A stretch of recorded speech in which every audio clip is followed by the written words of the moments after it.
Hello दोस्तों, नए video में आप सभी का फिर से स्वागत है। और आप लोग जान रहे हो कि हम लोग क्या कर रहे हैं। टोटल 10,000 MCQ की प्रैक्टिस कर रहे हैं। किसके लिए? अपने यूपीएससी प्रीलिम्स 2026 के लिए। तो कल हम लोगों ने क्या इतिहास के क्वेश्चन की प्रैक्टिस की थी, और आज भी हम लोग क्या करने वाले हैं, हिस्ट्री के क्वेश्चन की ही प्रैक्टिस करने वाले हैं। और इसमें हम लोग क्या करते हैं, सारे के सारे क्वेश्चन होते हैं PYQ के होते हैं। तो चलिए आज के क्वेश्चन को भी शुरू कर लेते हैं। और कल हम लोगों ने कहाँ पर छोड़ा था, तो ये क्वेश्चन क्या हम लोगों ने कल वाले क्वेश्चन है जो प्रैक्टिस की थी। तो जिसने नहीं देखा वो वीडियो को देख लीजिएगा। तो चलिए आज के मतलब की जो हम लोगों ने कल जहाँ पे छोड़ा था वहीं से आज शुरू करेंगे। तो चलिए पहला क्वेश्चन हमारा ये है, और जिसने भी किया अभी तक वीडियो को लाइक नहीं किया तो वो क्या कर लीजिएगा, वीडियो को लाइक कर लीजिएगा और चैनल को सब्सक्राइब भी कर लीजिएगा। तो चलिए शुरू करते हैं। तो पहला क्वेश्चन हमारा आता है, सुप्रसिद्ध चित्र क्या है बणी ठणी किस शैली का है? क्या बूंदी शैली का है, क्या कांगड़ा शैली का है, क्या जयपुर शैली का है, क्या किशनगंज शैली का है? तो हम जान रहे होंगे जो बनी ठणी हमारा है, तो बनी ठणी जो हमारा है किसके शैली का है? किशनगढ़ी शैली का है। और वहीं अगर बात की जाए, जो बनी ठणी जो हमारी है एक तरीके से पेंटिंग है, और इसको किसने बनाया है? इसको बनाया एक मतलब कि चित्रकार है, कौन है? निहाल चंद। तो उन्होंने बनाया है किसको? बनी ठनी को बनाया है। तो इस प्रकार से आपको इतना पता होना चाहिए, ये हमारी किस शैली का है? किशनगढ़ी शैली का है। इसको बनाया किसने? निहाल चंद ने बनाया है।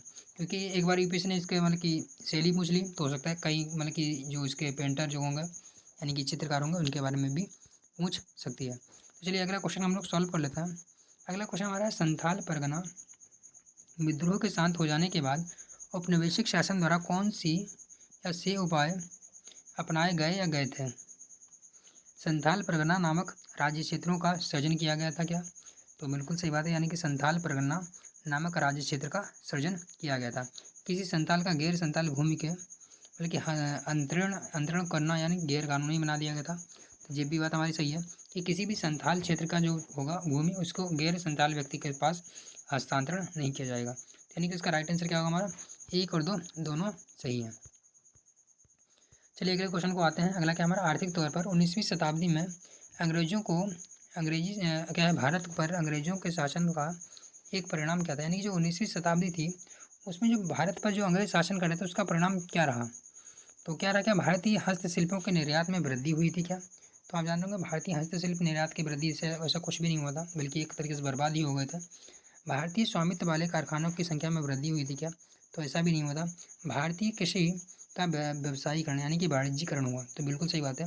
इन्होंने क्या किया था, खूब मतलब कि मुख्य रूप से नील की खेती कराना, या जो अफीम की खेती कराना, सोरे की खेती कराना, ये सब मतलब कि एक तरीके से वाणिज्यिक खेती पर उन्होंने महत्वपूर्ण ध्यान दिया।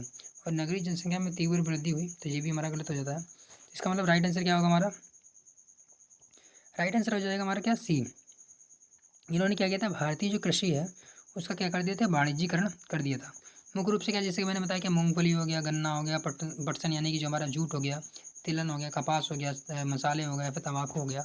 इन्हीं का मुख्य रूप से क्या करते थे, मतलब कि उपज कराने की महत्वपूर्ण मतलब कि ध्यान देते थे, ना कि कोई देश के विकास में।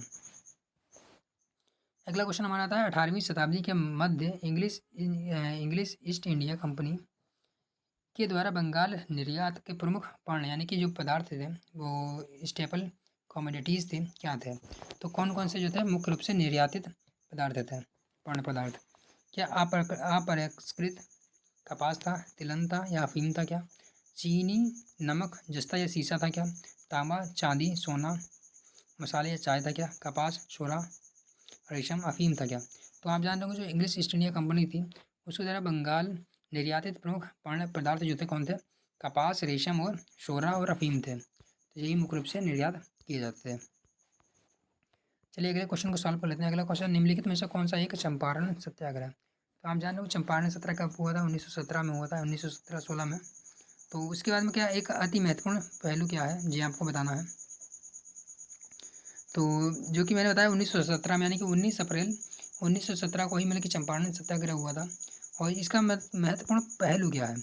राष्ट्रीय आंदोलन में अखिल भारतीय स्तर पर अधिवक्ताओं, विद्यार्थियों और महिलाओं को अति सक्रिय करना मतलब कि सक्रिय भागीदारी करना था। क्या इसका महत्वपूर्ण पहलू? राष्ट्रीय आंदोलन में भारत के दलित और आदिवासी समुदायों की सक्रिय भागीदारी करना था क्या?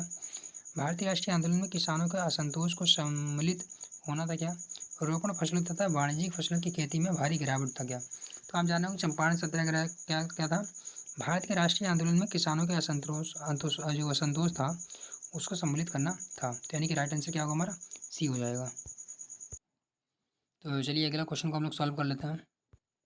और अगला क्वेश्चन हमारा क्या है, ये है हिंद मजदूर सभा 1948 में जो आया था, इसके संस्थापक के बारे में पूछा गया, कौन है? क्या वी कृष्ण पल्लई थे, एम बी नंबूदरी परात थे, या फिर जॉर्ज जयप्रकाश नारायण, दीनदयाल उपाध्याय थे, या फिर एम एन रॉय थे, सी पी रामास्वामी अय्यर थे, कामराज थे, कौन थे? मैं आपको डायरेक्ट इसका आंसर बता देता हूँ।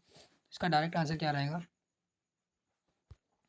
इसके कौन थे, यानी कि हिंदू मजदूर सभा के संस्थापक कौन थे? अशोक मेहता, टी एस रामानुज थे, और जे जे जी मेहता थे। तो इसका राइट आंसर क्या होगा हमारा? डी हो जाएगा। चलिए अगले क्वेश्चन को सॉल्व कर लेते हैं। अगला क्वेश्चन क्या हमारा,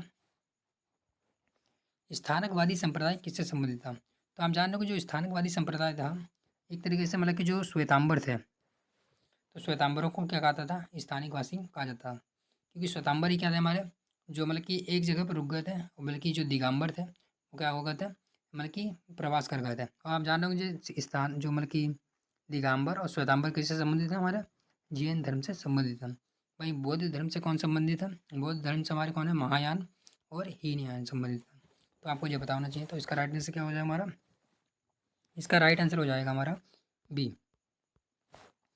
चलिए अगले क्वेश्चन को हम लोग सॉल्व कर लेते हैं। अगला क्वेश्चन हमारा क्या है, भारत के सांस्कृतिक इतिहास के संदर्भ में निम्नलिखित कथनों पर विचार करना है।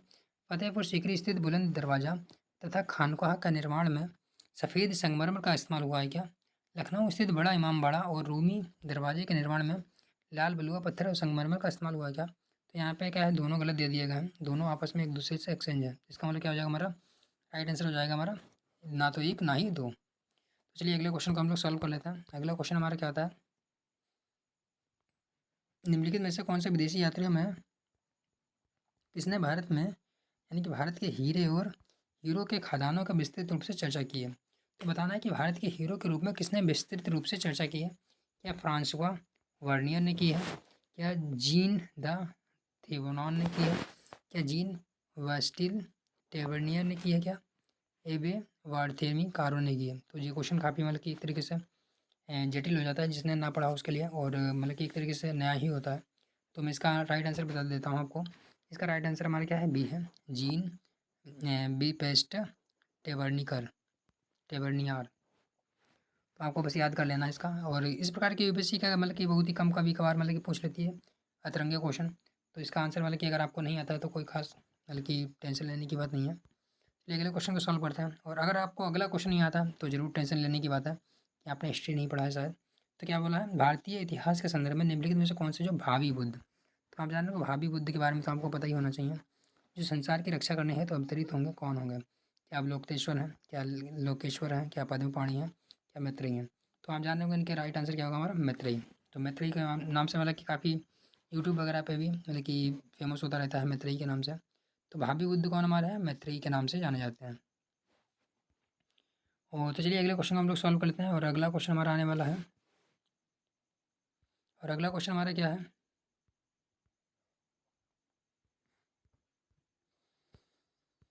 अगला क्वेश्चन हमारा है, निम्नलिखित में से कौन से अंग्रेजी शिक्षा की नींव पड़ी? अंग्रेजी शिक्षा की नींव किससे पड़ी? क्या चार्टर अधिनियम 1813 का था उसके तहत पड़ी? क्या general committee of public instruction 1829 का था कि उसके जरिए पड़ी? क्या प्राच्य एवं आंग्लवाद विवाद से पड़ी? क्या तो हम जान रहे हैं जो 1813 का चार्टर था उसके जरिए क्या अंग्रेजों ने कहा था, 1 लाख रुपये खर्च करने की बात कही थी शिक्षा पे। हालांकि बाद में खर्च नहीं हुआ था, पर इसका भी मतलब कि महत्वपूर्ण भूमिका थी।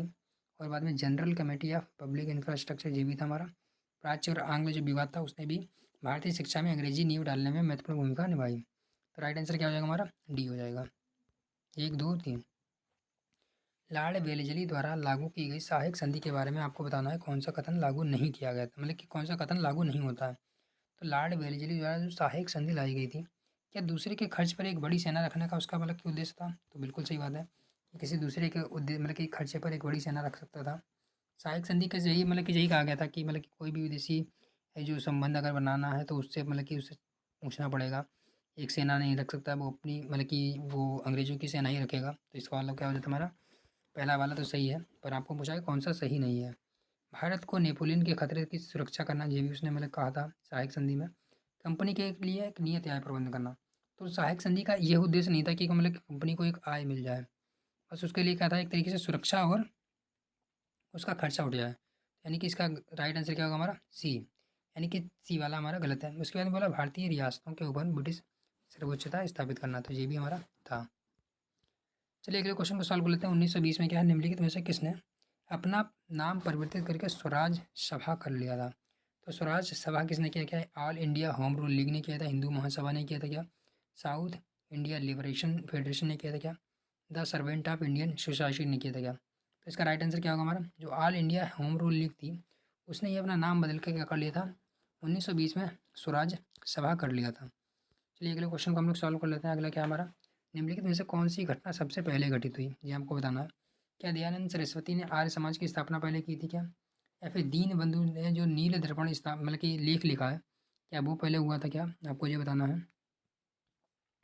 या फिर इसके बाद में हमारा क्या आता है, बंकिम चंद्र चट्टोपाध्याय है, उन्होंने क्या आनंद मठ जो स्थापन किया था, क्या लेखन किया था, क्या वो पहले था। या फिर जो हमारा मतलब कि क्या कहते हैं, सत्येंद्र नाथ टैगोर इंडियन सिविल सेवा परीक्षा में सफल होने वाले प्रथम व्यक्ति थे, वो पहले बने थे क्या, तो आपको ये बताना है। तो इसका मैं आपको राइट आंसर बताना चाहूँ तो क्या, जैसे कि अगर मैं सन बताना चाहूँ तो जैसे कि हमारे स्वामी दयानंद सरस्वती ने, उन्होंने आर्य समाज की स्थापना कब की थी, तो उन्होंने आर्य समाज की स्थापना जो थी हमारी 1875 ईस्वी में की थी। 1875 और 77 यानी कि 75 ईस्वी में की थी, हम मान सकते हैं। जो हमारा वही नील दर्पण है वो कब हमारा 1858 में था, यानी कि जी 58 में था। और वहीं जो हमारा बंकिम चंद्र चट्टोपाध्याय का आनंद मठ था, तो बंकिम चंद्र चट्टोपाध्याय का आनंद मठ कब था, जो हमारा कब था 1882 का था। तो ये हमारा कब था, 82 का था। और उन्होंने कब किया था, 1863 में, 63 या 64 में किया था। तो इस प्रकार से आपको समझ में आ गया होगा कौन सा पहले हुआ था। तो सबसे पहले कौन सा होगा हमारा 58 वाला, यानी कि दीन मित्र, क्या बोला हमने, दीन बंधु मित्र ने नील दर्पण का लेखन सबसे पहले किया था। तो इस प्रकार से हम समझ सकते हैं। तो अगला देख लेते हैं चलिए क्वेश्चन को, और आपको मैंने सभी की डेट तो बता ही दी है। अगला क्वेश्चन हमारा है, बनारस संस्कृत कॉलेज की स्थापना किसने की थी? क्या विलियम जोन्स ने की थी क्या? कलकत्ता मदरसा की स्थापना क्या वॉरेन हेस्टिंग ने की थी क्या? फोर्ट विलियम कॉलेज की स्थापना क्या आर्थर वेलेजरी ने की थी क्या? तो अगर आपको बता देते हैं, आर्थर वेलेजरी और लॉर्ड वेलेजरी दोनों अलग अलग हैं, तो इसका मतलब तीसरा वाला हमारा गलत हो जाता है, और तीसरा गलत हो जाता है। इसका मतलब हमारा क्या, एक दो या फिर दो। बनारस संस्कृत कॉलेज की स्थापना सर विलियम जोन्स ने नहीं की थी, किसने की थी, जो बनारस संस्कृत कॉलेज था, तो बनारस संस्कृत कॉलेज की स्थापना किसने की थी हमारी तो बनारस संस्कृत कॉलेज की स्थापना हमारी किसके ने, जो कहते हैं कि जो हमारे कौन है, मतलब कि जोनानाथ जो डंकन है, यानी कि जोनानाथ ने की थी, ना कि विलियम जोन्स ने की थी। वहीं जो हमारा कलकत्ता मदरसा किसने की थी, वॉरेन हेस्टिंग ने ही की थी। और जो फोर्ट विलियम कॉलेज है, इसकी स्थापना किसने की थी, इसकी स्थापना जो मतलब कि फोर्ट विलियम कॉलेज है, इसकी स्थापना जो मतलब कि की थी एक तरीके से, मतलब कि लॉर्ड वेलेजली हैं, मतलब कि आर्थर वेलेजली नहीं है। और जो लॉर्ड वेलेजली थे, मतलब कि उन्होंने कब 1818 में, जो मतलब कि जो भारतीय, जो एक तरीके से अंग्रेज़ों को क्या भारतीय शिक्षा देने के लिए, मतलब कि भारतीयों के बारे में जानकारी प्रदान करने के लिए, या फिर भारतीयों को जो अंग्रेजी शिक्षा प्रदान करने के बारे में थी। तो चलिए अगले क्वेश्चन को सॉल्व कर लेते हैं। अगला क्वेश्चन हमारा क्या है, मुगल भारत के संदर्भ में जागीरदार और जमींदार के बीच क्या अंतर था? आपको बताना है जागीरदार क्या थे, जागीरदार और जमींदार का बीच में अंतर क्या था। तो जागीरदारों के पास न्यायिक और पुलिस दायित्व के एवज में भूमि आवंटन का अधिकार होता था, जबकि जमींदारों के पास राजस्व अधिकार होते थे तथा उन पर राजस्व उगाही को छोड़कर अन्य कोई भी दायित्व पूरा करने का बाध्यता नहीं होती थी। क्या आपको ये सही लग रहा है? उसके बाद में बोला जमींदारों को किए गए भूमि आवंटन को वंशानुगत, कि वंशानुगत होते थे तथा जमींदारों के राजस्व वंशानुगत नहीं होते थे। तो हम जान रहे हो राजस्व जो मतलब कि जमींदार वाली जो प्रथा थी, एक तरीके से गलत हो जाता है। जमींदारों के भी क्या थे, मतलब कि जो वंशानुगत थे, तो इसका मतलब हमारा दूसरा गलत हो जाता है। वहीं जो राजस्व उगाही के अलावा भी अन्य कई अधिकार मतलब कि दायित्व भी थे, तो इसका मतलब हमारा पहला भी गलत हो जाता है। तो इसका मतलब इसका राइट आंसर क्या होगा, ना तो एक ना तो दो, यहाँ पे वाला जो हमारा डी होगा वो सही होगा। चलिए अगले क्वेश्चन को हम लोग सॉल्व कर लेते हैं। अगला क्या हमारा, स्वतंत्र भारत में भूमि सुधारों के संदर्भ में निम्नलिखित में से कौन सा कथन सही है? हदबंदी कानून पारिवारिक जरूरतों पर केंद्रित था, ना कि व्यक्तिगत जरूरत पर केंद्रित था, क्या सही है? भूमि सुधारों का प्रमुख उद्देश्य सभी भूमिहीनों को भूमि प्रदान करना था, क्या क्या हमारा जे सही है? इसके परिणाम स्वरूप नगदी फसलों की खेती कृषि का प्रमुख रूप बनाया गया था। क्या भूमि सुधारों ने हदबंदी सीमाओं को किसी भी प्रकार से छूट अनुमति नहीं दी। तो इसका राइट आंसर क्या हो जाएगा, मतलब कि कुल मिलाकर स्वतंत्रता के बाद में जो भूमि सुधार हुआ उसका मुख्य रूप से ये उद्देश्य था कि जो भूमिहीन है तो उन्हें क्या करना, भूमि प्रदान करना। तो इसका मतलब राइट आंसर क्या होगा हमारा, बी हो जाएगा। और इसमें मतलब यही कह दिया गया था कि जो भी मतलब कि किसान है उनके पास जो खेती वो कर रहा है वो उनकी हो जाएगी, चाहे वो ज़मींदार की भले ही वहाँ पे हो उस समय, तो वो खेती उनको ही दे दी गई थी। इसके जरिए मतलब कि हदबंदी है या फिर जो कहते हैं कि चकबंदी है वो वाला भी सब सिस्टम लाया गया था उसी समय। अगला क्वेश्चन हमारा आता है कि चार्टर एक्ट 1813 के संदर्भ में आपको निम्नलिखित कदम पर विचार करना है। जो 1813 का था इसे मतलब कि संदर्भ में आपको विचार करना है। इसने भारत में ईस्ट इंडिया कंपनी के व्यापार एवं व्यापारिक एकाधिकार को चाय और चीन के साथ व्यापार को छोड़ करके समाप्त कर दिया था। तो बिल्कुल सही बात है, इसने क्या कर दिया था, मतलब कि चाय और चीन के व्यापार को छोड़ करके भारत का जो ईस्ट इंडिया कंपनी का जो व्यापार था उसको एकाधिकार का ईस्ट इंडिया कंपनी को दे दिया था। इसने कंपनी द्वारा अधिकार में लिए गए भारतीय राज्य क्षेत्रों पर ब्रिटिश राजा की संप्रभुता को सुदृढ़ कराया। तो ये बात भी हमारी सही है। भारत का राजस्व ब्रिटिश संसद के नियंत्रण में आ गया था, तो ऐसा कुछ नहीं था, यानी कि तीसरा गलत हो जाता है हमारा। तो 1 और 2 राइट आंसर हो जाएगा।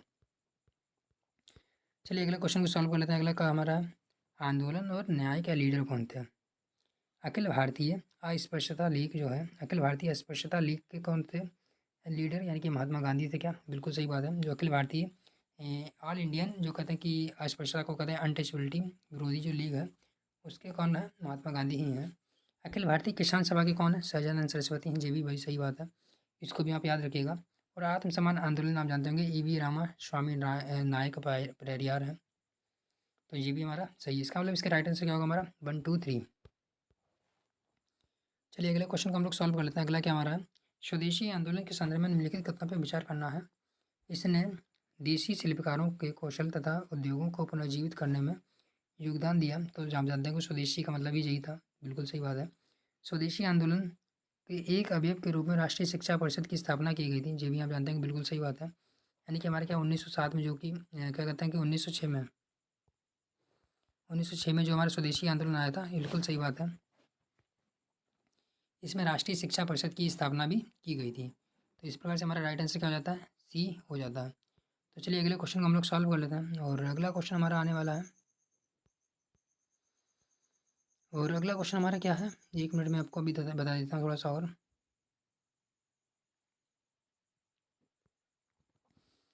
निम्नलिखित में से कौन सा हड़प्पा स्थल नहीं है, यानी कि इनमें से 3 हड़प्पा स्थल हैं और 1 नहीं है।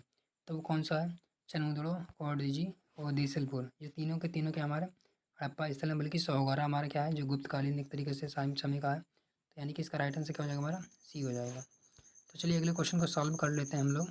और अगला क्या है, निम्नलिखित में से कौन सी विशेषता है महायान। तो आपको जैसे कि मैंने बताया चतुर्थ बौद्ध संगीति में क्या है, महायान और हीनयान बौद्ध धर्म बदल गया था, बल्कि बट गया था। तो इसमें पूछा कि महायान की क्या विशेषता है। बुद्ध में देवत्व रोपण, यानी कि बुद्ध को देवता मानने लगे थे। तो बिल्कुल सही बात है। महायान का एक तरीके से हिंदू वाली मतलब की जो विचारधारा है उसको लेकर चल रहे थे। बोधिसत्व के पक्ष पर चलना था और मूर्ति की उपासना और अनुष्ठान करने लगे थे। तो तीन के तीनों बातें जो इनकी सही हैं। चलिए अगले क्वेश्चन को सॉल्व कर लेते हैं। अगला हमारे कौन सा था, निम्नलिखित में से किस उभादार मूर्ति, यानी कि रिलीफ कल्चर अब शिलालेख में अशोक के प्रस्तर रूप चित्रण के साथ राणियों अशोक उल्लेख किया गया। यानी कि राणियों अशोक किस में कहा गया, क्या कंगन हल्ली अभिलेख में कहा गया, क्या किशनगढ़ी में कहा गया, क्या सांची में कहा गया है, या साहूगोरा में। तो इसका राइट आंसर क्या होगा हमारा, कंगन हल्ली जो अभिलेख है उसमें कहा गया है। मैं आपको एक चीज़ दिखाना चाह रहा था, जो कि हमारा कंगन हल्ली जो शिलालेख है उसमें कहा गया है राणियों अशोक। और जैसे कि यहाँ पे मैंने बताया कि साहूगोरा देख रहा हूँ, इससे पहले क्या हमारा एक पढ़ाया था जो कि हमारा गलत था, देख रहा हूँ साहूगोरा। इसको देख रहा हूँ कि यूपीएससी ने रिपीट कर दिया बिल्कुल सही तरीके से। जो हड़प्पा कालीन जो स्थल है कौन सा नहीं है, साहूगोरा, इसमें नहीं बताया था। और देख रहे हैं उसके बाद में जो साहूगोरा यहाँ पे भी देख रहे होंगे दे दिया गया है। तो यही हो जाता है, मतलब कि यूपीएससी क्या करती है, अपने ऑप्शन को रिपीट कर लेती है। अगला क्वेश्चन हमारा क्या है, गुप्त काल के दौरान भारत में बलात् से यानी कि वृष्टि है के संदर्भ में आपको कौन सा कथन सही है। इसने राज्यों के लिए आय के एक स्रोत के रूप में जनता द्वारा दिए जाने वाला जो एक प्रकार का कर को माना, यानी कि जो श्रम था उसको कर माना क्या। इसने राज्य के लिए आय का एक स्रोत जनता द्वारा दिए जाने वाले, यहाँ पे शायद श्रम है, श्रम को एक प्रकार का कर माना जाता था। ये गुप्त समाज के मध्य प्रदेश और काठियावाड़ क्षेत्र में पूर्णतः अविद्यमान था। बलात् श्रमिक साप्ताहिक मजदूरी का हकदार होता था। मजदूर के श्रेष्ठ पुत्र को बलात् श्रमिक के रूप में भेज दिया जाता था। तो इसमें आपको बताना है राइट आंसर क्या होगा। इसको तो आप इसी तरीके से काट सकते हैं कि बलात् श्रम है उसमें क्या मजदूरी का हक होगा, तो ऐसा तो कुछ नहीं होगा, मतलब कि साप्ताहिक छुट्टी का हक होगा, ऐसा तो कुछ नहीं होगा। तो इसका राइट आंसर क्या है, इसे राज्य के लिए आय का एक स्रोत जनता द्वारा दिए जाने वाले जो श्रम था उसको कहते हैं बलात् श्रम, यानी कि वृष्टि के रूप में माना जाता था। चलिए अगले क्वेश्चन को सॉल्व कर लेते हैं। तो चलिए अभी क्वेश्चन को सॉल्व कर लेते हैं हम लोग। ये क्या हमारा आज का लास्ट क्वेश्चन रहेगा, क्योंकि हम लोगों ने क्या टोटल 25 क्वेश्चन की प्रैक्टिस कर ली है। क्योंकि आज का क्वेश्चन क्या थे, थोड़े से फैक्चुअल थे, तो इसलिए इसमें क्या थोड़ा सा मतलब कि टाइम कम लग गया, तो इसलिए अभी क्या वीडियो थोड़ा सा छोटा ही रहा। तो आज का वीडियो का मतलब कि आज लास्ट का क्वेश्चन होगा क्या, किसने राज्य में कल्याण मंडप की रचना मंदिर निर्माण के एक विशेष अभिलक्षण था, यानी कि कल्याण मंदिर जो था की रचना किसका लक्षण था। और ये क्वेश्चन एक तरीके से हमारा जो मतलब कि आर्ट एंड कल्चर में जो विजयनगर साम्राज्य था उससे संबंधित था। तो इसमें पूछा गया किसके राज्य में कल्याण मंदिर की रचना मंदिर निर्माण की एक विशिष्ट अभिलक्षण था, तो किसका था, विजयनगर साम्राज्य का था। तो इस प्रकार से हमारा क्या आज का वीडियो मतलब कि कंप्लीट होता है। बाकी आप लोगों ने यहाँ तक वीडियो देख लिया तो बहुत बहुत धन्यवाद। बाकी वीडियो को लाइक और चैनल को सब्सक्राइब भी कर लीजिएगा। चलिए मिलते हैं नेक्स्ट वीडियो में।